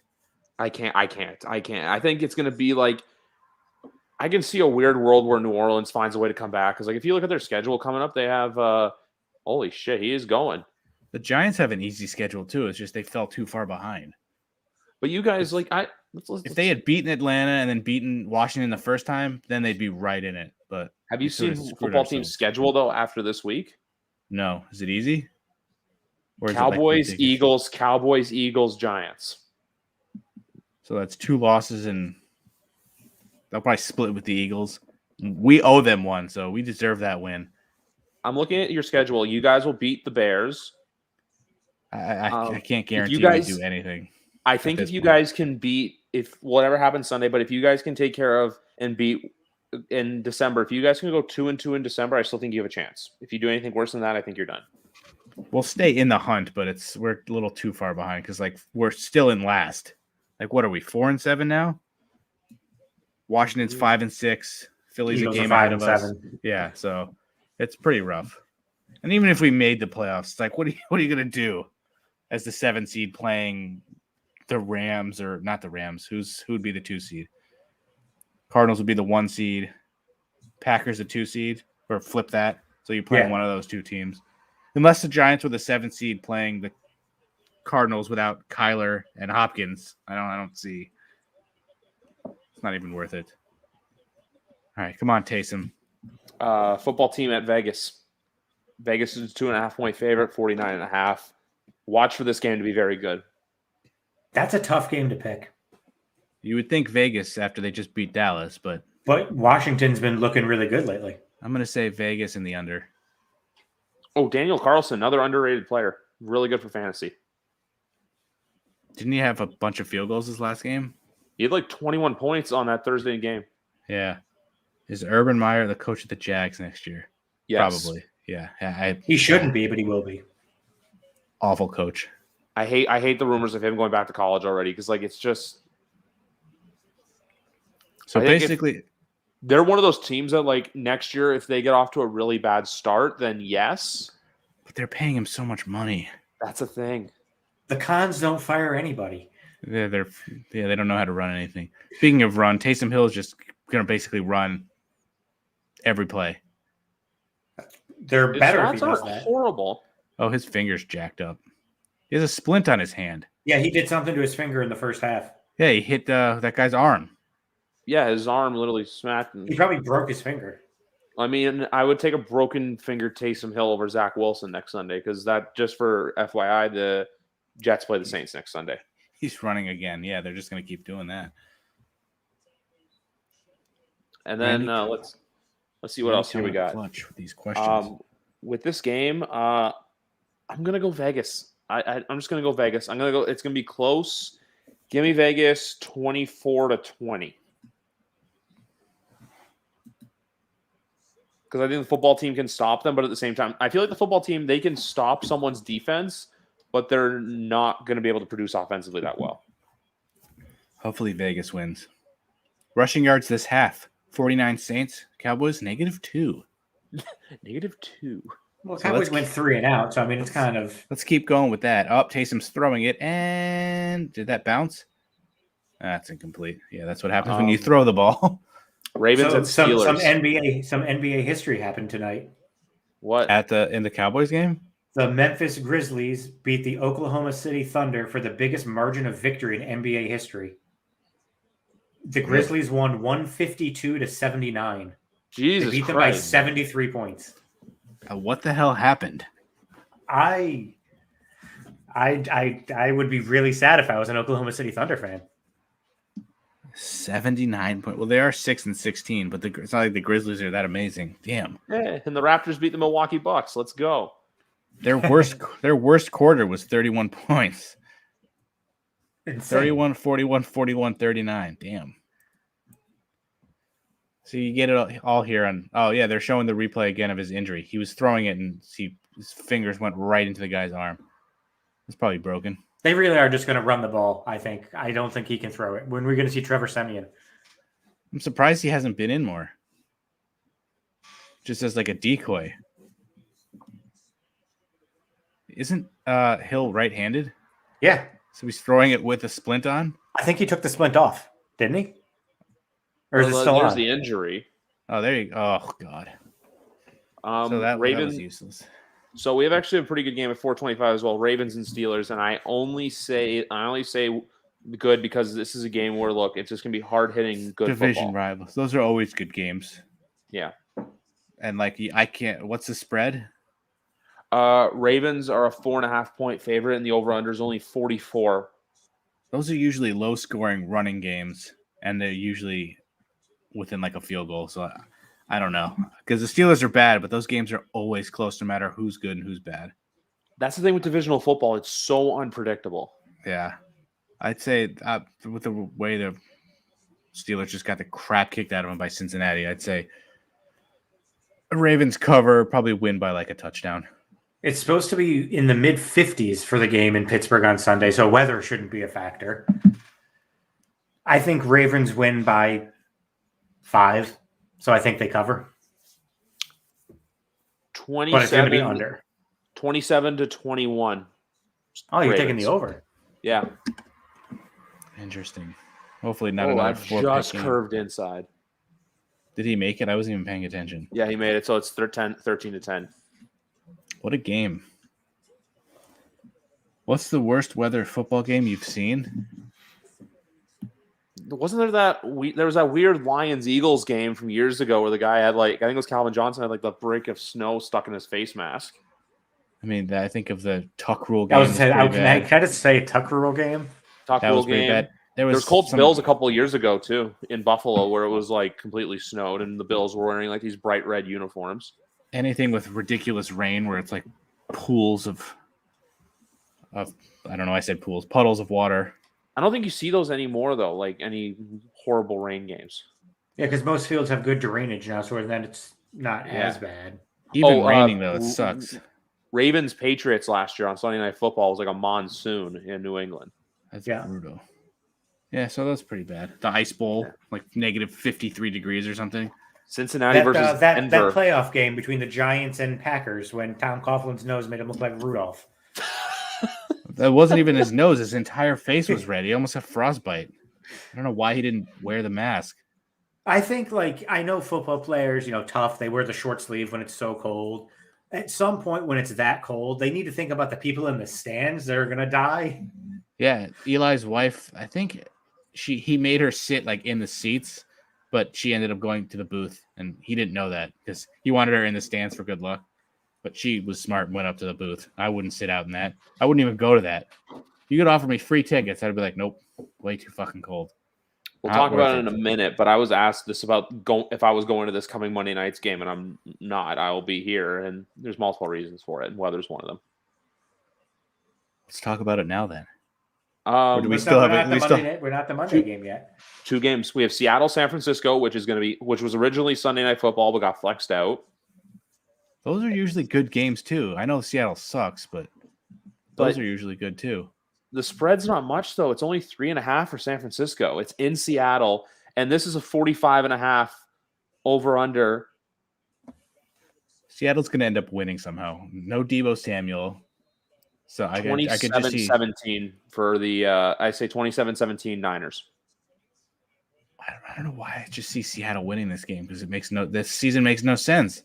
So it'll be like 13-10 Seattle. I feel like Seattle wins 31-17. I'm not going that far. I'm going the exact opposite. Well, I feel like this is going to be one of those games where you think the 49ers are going to win. The Seahawks come out, they dominate the entire game, and then people are like, oh, Seahawks are back. They're going to go 9-8. And they're so bad, though. But they got Adrian Peterson now. They're so bad. I'm going to stick with that and just say 13-10. But I think we're all in agreement, though, San Francisco's winning. No, I'm going to pick Seattle because it makes no sense. Seattle has no business winning, but here's a good one. Good question before Sunday Night Football. What is the worst NFL jerseys? Who is that has the really ugly throwbacks? It's either Pittsburgh or Green Bay that has the ugliest throwbacks. Pittsburgh is the Bumblebee. Is it the Packers then? Oh no, the Tampa Bay Buccaneers have Creamsicle. I actually like that. Yeah, it's look up. Yeah, it's the Green Bay one where it's yellow and then the Acme ones. Those are disgusting. Yeah, those ones are awful. The Denver Broncos too. They had those yellow and brown. You should look it up. They wore it in 2009. It was awful. If we're flipping the table and going with one of the best, I have to say the Kelly Green Philadelphia Eagles jerseys. The Eagles also have a bad throwback. That might be it.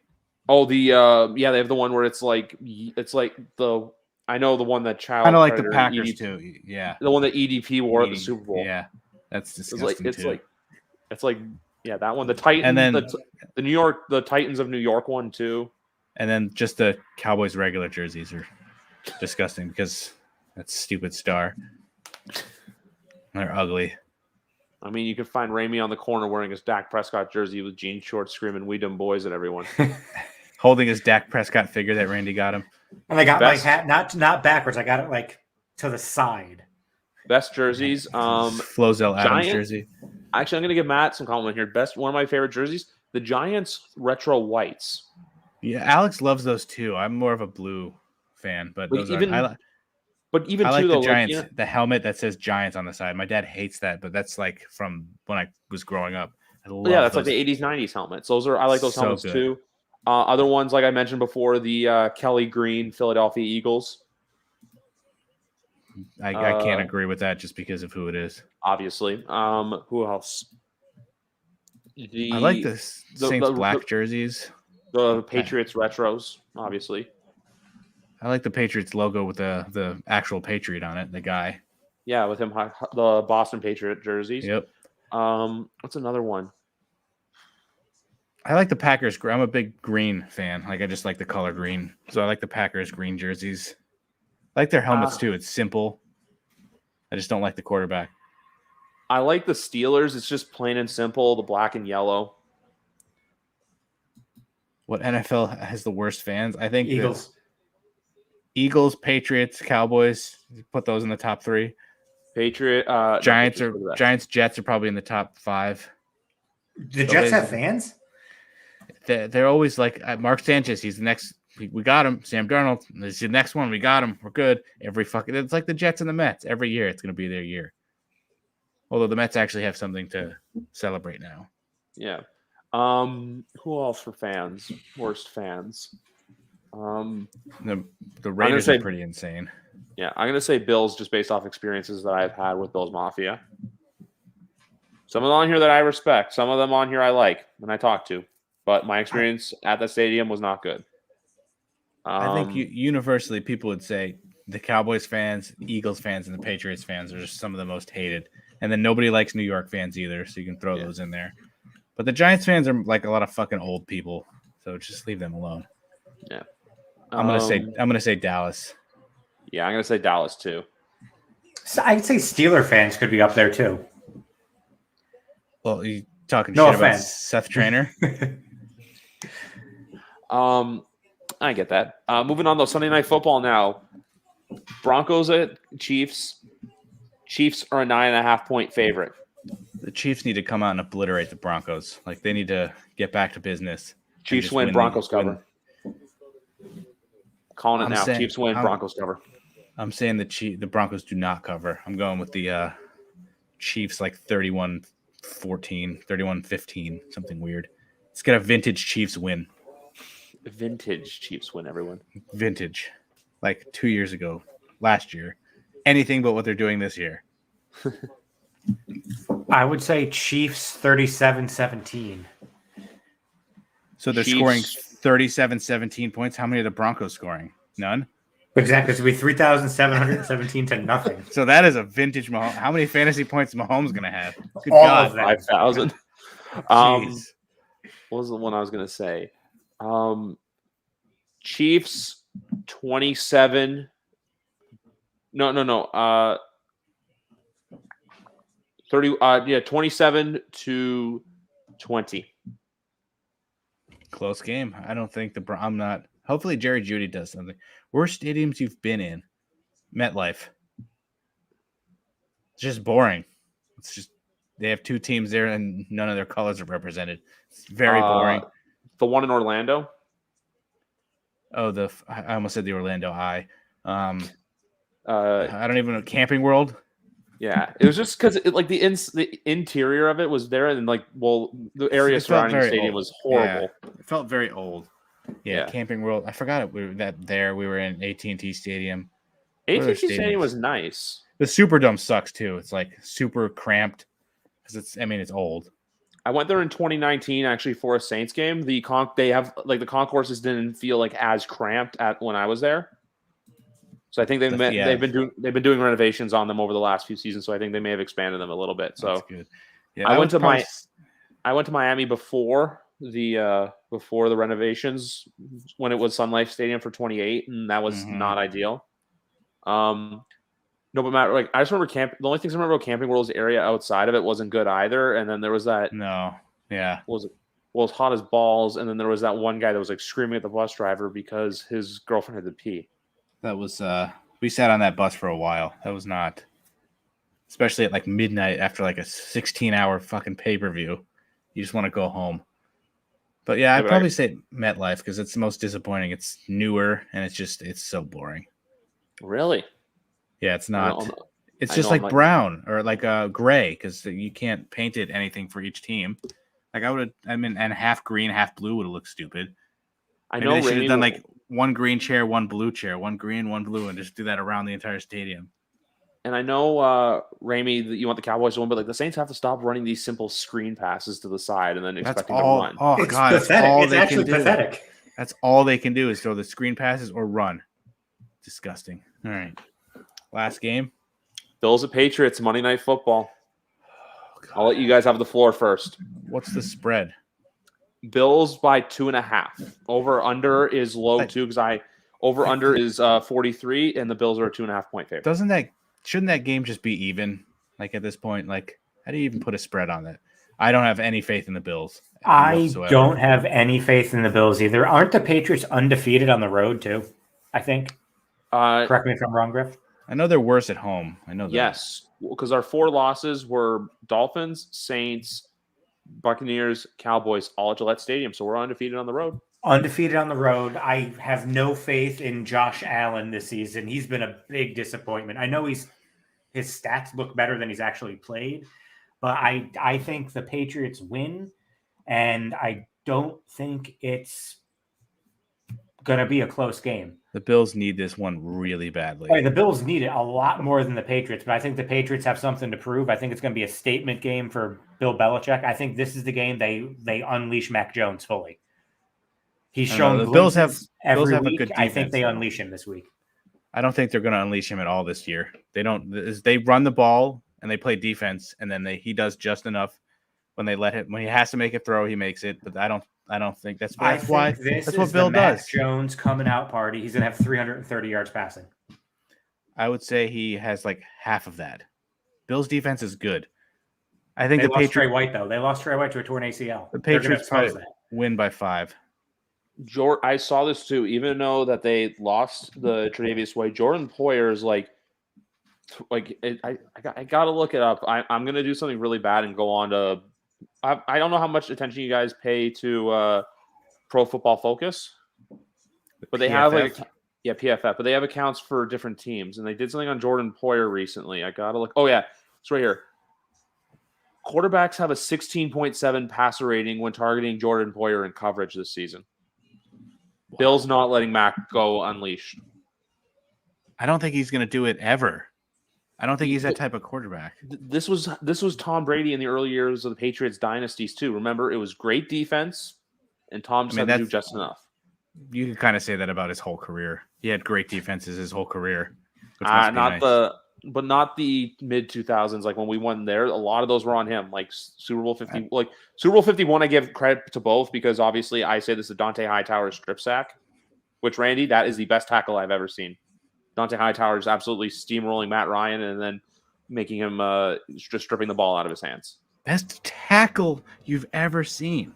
That there's one that stands out. The Giants' first Super Bowl year, Antonio Pierce made a tackle in the NFC Championship game where it was like him against like 2 defenders or whatever, and if he lets the guy get by, it's like there's nobody else there. So that was probably the best tackle I've ever seen. Whatever happened to Antonio Pierce? I think he left the Giants, and I don't think he played anywhere else. I think he was just retired. Best hit? I don't know why. I used to love those segments they had on ESPN. Yeah, obviously before concussions became a thing that people actually cared about. Yeah. Like you got jacked up and they just showed people just getting smoked every week. I mean, those are always good. Like that Clowney hit from college is probably one of the best hits ever. Oh, yeah. Yeah, that one for sure. I don't know, like really good. You don't really get too many great hits anymore. I'm not going to say a score for this game, by the way, just because I don't like doing that for the Patriots. And also whenever I've done that this year, they've lost. But I'm going to say... Do it, pussy. No. You think they're going to win? They're going to win, but the under's going to hit. Patriots defense is good too. Bills, I could see I would pick the under. Yeah, that's the thing. I think everyone's going to come into this game expecting Josh Allen and Mac Jones to let loose. I think this is just going to come down to which defense can perform better, which defense can make a stop. Josh Allen has no running game, so they have like 3 running backs, and you never know which one's going to do anything. Most of them don't. The Patriots do too, but Damian Harris has really solidified himself as RB1 as I'm on the play where Dak is about. Oh, and Dak gets hit by Canadian David Onyemata, who went to the University of Manitoba. Brandon Bolden, who will do stuff like the 2 weeks I have to start him, he'll do nothing. But whenever he's on my bench, he'll throw up 20 for no reason. He's our 3rd down running back. If you wanted a fantasy running back, you should have gone for Ramondre Stevenson. No, I literally had to pick somebody off waiver wire, and he's like the only guy who is competent enough to put up anything. True. So I'm thinking the under in the Patriots by 5, but hopefully the Bills just slaughter them. I know, but Matt, I'd want this game so badly for the Patriots because I would just love for us to go into Buffalo in prime time and beat them. I need a score though. Don't do it. Don't go against your morals, man. It was morals. How many times did you actually do it and they lost? I did it for the Saints game, and I think I did it before the Cowboys game and the Dolphins. Yeah, so it only applies to home games. Isn't this the last? Aren't the Patriots off? They're on a bye week after they play the Bills Monday. Yeah, but it's weird. So we have our bye week, but our next game is on the 18th, the Saturday against the Colts. So we only have really the Saturday game. Yeah, so they do like Saturday games starting next week, don't they? Or is it next week or the week after? No, 2 weeks. So this is week 15. So week 15 and week 16 they have Saturday games because week 16 is Christmas, which is Green Bay and Cleveland, and then Indy and Arizona. Oh my God! Learn how to tackle. That's a touchdown. I don't. That's baffling to me. I don't understand. Verizon is really ahead. Yeah. Why do you even have Zeke on the team? It's Tony Pollard's time. Like that was Zeke's hurt as well. Good Lord. Zeke's playing hurt. Tackle. He can't run the ball. Pollard is electric. He's electric. That's just bad tackling. Like they just ran right through everyone. It's like the Giants defense. Jesus Christ. There's like they blocked everyone. That's a touchdown. Fast. And then the cornerback running after him or the safety like stutter steps like an idiot. Whoever's got Zeke Elliott right now is just like not liking life. Also, didn't your brother trade a 3rd-round pick for him? Yeah, because he put up a couple of good games in a row where it was like 20 points, 25 points, and then you're like, all right, he's back, I guess, and then he gets hurt again. So here's a hot take. I think the Cowboys cut Zeke in the offseason. They'd probably try and trade him. Well, I mean, I don't know who would take that contract. Look at Jenkins' little like half-ass run there. How much dead cap space is? I think it's either next season or the year after where they would have the least amount of dead cap by cutting him. I can't see Jared Pollard is going into a contract year next year too. His contract's up after next year, so you're gonna have Tony Pollard at $960,000. God damn it! What's the worst food you've had at a football game? I don't think I've had bad food. It's usually just like chicken fingers and stuff like that. Stadium food's always pretty good. So it is after next season when the Cowboys could cut him. If they cut him this offseason, it would be a $30 million cap dead cap. After next season, it's only $11 million. I don't think they're going to cut him for either of those. That's still a lot. $11 million in dead cap space? So it's not saving them anything. Yeah, but the cap's going to keep increasing every year. So in 2 years, if it increases by 10%, they could afford the $11 million dead cap. I don't think they're going to cut it. I don't see it. This game's over. What a waste. So I haven't had food at a football game in a long time, but the worst beer I've had has been at MetLife. It's been like it's not cold. It's like room temp, and it's just not good. MetLife sucks, Matt. It's not good. I don't know why you're at a Jets game. The beer's cold when the Giants play. Must be the Jets thing. Jets fans like warm beer. Yes. I can't say either. The only other things I want to say with football related quickly too is I know we didn't talk about it a lot, but we also have the college football, a lot of the conference championship, all of the conference championship games this weekend. Should be a good slate of football. I don't know how much you guys are into college. I know Matt's not really that much into it, but no. I expect good games all over. But the best one's probably gonna be Alabama, Georgia. I hope Georgia beats them by 70 points. I hate Nick Saban. I want to see Oklahoma State get into the top 4. They will only get in if I think Oklahoma State if they win the Big 12 and if Cincinnati or Alabama lose, one of the two. I think if Alabama loses close, they're still going to put them in. The committee will. I have a buddy who's a Oklahoma State fan. Plus, I've loved Mike Gundy since the "I'm a man, I'm 40" rant. I'm a man, I'm 40. Like probably like 15 years ago at this point, or it seems like at least a decade. 2007. Right? God, it's been so long. Yeah, that's a great rant. I wish we could have him on the podcast for that. My favorite one in RIP will always be Dennis Green's "The Bears are who we thought they were." It's just such a classic rant, but it's like, what are you talking about, dude? It's like they are who we thought they were. What are you talking about? Like you let them off the hook. All right, we got you. The Bears are who we thought they were, and that's why we took the damn field. Now, if you want to crown them, then crown their ass. But they are who we thought they were, and we let them off the hook. Playoffs? Playoffs? If you could make your football play, what would it be? The annexation of Puerto Rico? I mean, come on. Obviously. This little Giants reference. I don't even remember what that play was except for that name. Ooh, Taysom Hill running up. Whoa! Whoa! Oh my God! Look at this run. Oh, that's a highlight reel run. Holy shit! Jumped over a guy, spun. That was pretty impressive. I can listen. I can watch Ramey's reaction to it, and then I could go watch Griff's reaction to it. Whoa! Why do they ever let him throw the ball? Just do that every play. He jumped over somebody and then spun, and then went like another 7 yards. That was pretty good. Now we can see Griff's reaction in about 30 seconds. That is just Taysom being Taysom. Like right up the middle. Oh, was that a hold? Good, they didn't call it. All right, that's fine.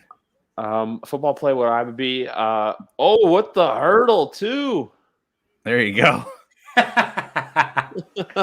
actually on the replay right now. I was just typing something I sent you guys a message during the thing during on Twitter. No, here. Oh, I didn't. Oh, yeah, private chat. Let me just read it out. Hey, I don't like any of our viewers. I don't know why they listen to me. You all suck. Wow, it's messed up, Griff. I actually got my Spotify Wrapped in for my actual podcast. My podcast, 32% of my listeners listen to it between the hours of 11 p.m. and 5 a.m. Where are your listeners from? What's your breakdown? Okay, I'll open up Anchor and tell you guys right now. Because it's all USA, Canada, and then like 4% in the Philippines somewhere. So I have 2% in India. Wow. Is that TJ's like family? Probably. I have Australia. So here's the countries where my podcast has been listened to. Australia, United Kingdom, China, Ireland, Germany, El Salvador, Egypt, Spain, Singapore, Monaco, Morocco, Colombia, Brazil, Croatia, and Oman. That's crazy to me because you're a specific thing about an American sport that people from all over the country or the world are listening. That's pretty cool. Although no one non-binary is listening to my podcast ever. That's at 0%. No, you got to. I have 5% though, not specified. Yeah, you gotta work on your non-binary demographic. Yes. What's your age range? Ours was like right in the AEW demo, like in that age. My biggest one is 20. My biggest one is 23 to 27 at 57%, and then I also have the WWE demographic of 49 to 59 and 60 plus. I gotta get those old people in there. What about the men to women? What's your ratio at? I know you said no non-binary. So it's 93% men, not 1% yeah, female. We're pretty much there too, like 9% female. So I don't know what that breaks down to, like maybe one woman out there accidentally. Like I know my sister listened to one of our episodes, so maybe my that's wife where it came listens to from. every episode, man. Oh, that's true. Your wife, maybe your sister-in-law. My sister-in-law started listening to. And my most she has no idea what the hell we're talking about, but yeah, that's fine. And my most listeners are on our Apple Podcast at 31%. How many reviews do you have on Apple Podcasts? We got a 5-star review for ourselves, and then somebody left us a 1-star. I need to take a look into that, to be honest. I'm going to open up my podcast app right now. Like, do you know how you find out the... I clicked on the link on Anchor just to go to Apple Podcasts, and it sort of showed up at the bottom. But our average is a 4.2, so there are other ratings that I can't see, but I don't know how to see. And I can't find Google Podcasts. That's way more confusing. There's like no like actual page for it. It's just it seems like I can't edit anything, so I couldn't find any reviews on that. But yeah, I don't Apple know if Podcasts. I don't know if I can find any reviews from mine either. Like, go to your Anchor page and then click whatever the link is to go to Apple Podcast, and it should show up at the bottom. Apple Podcasts. So then it brings you to your homepage on Apple Podcasts and then customer reviews. Yeah, we're 4.2 out of 5. It says 5 ratings, but only 2 show up. You think that since it's my podcast, they would let me see. But so when I open Anchor, do I go to your podcast tab? Go to the I click on view public site. So you see how like the people I'm on the app right now, so I'll do that later. All right, yeah. And then click where to listen. I click on the Apple. Yeah, it's probably different on the I don't know why it won't let me see them. I'll look into that in a little bit. But anyway, guys, I think that's it. We'll let Ramey go in peace for the fourth quarter. But Guys, we did this again. We'll have to do it again maybe in the new year, maybe right before the playoffs or before the Super Bowl. Good time. Absolutely. Sounds good to me. Little crossover, This, That, Rant, YWC Football Talk. And thank you very much, everyone, for listening to this episode of YWC Football Talk. I always have to look it up. It's always a pre-show routine of mine, but I have to look it up again. This has been episode number 134 of YWC Football Talk. Thank you very much for listening, guys. I will see you on Sunday with Keegan Stiefel as him and I completely break down Patriots and Bills. Have a good night, everyone. See ya.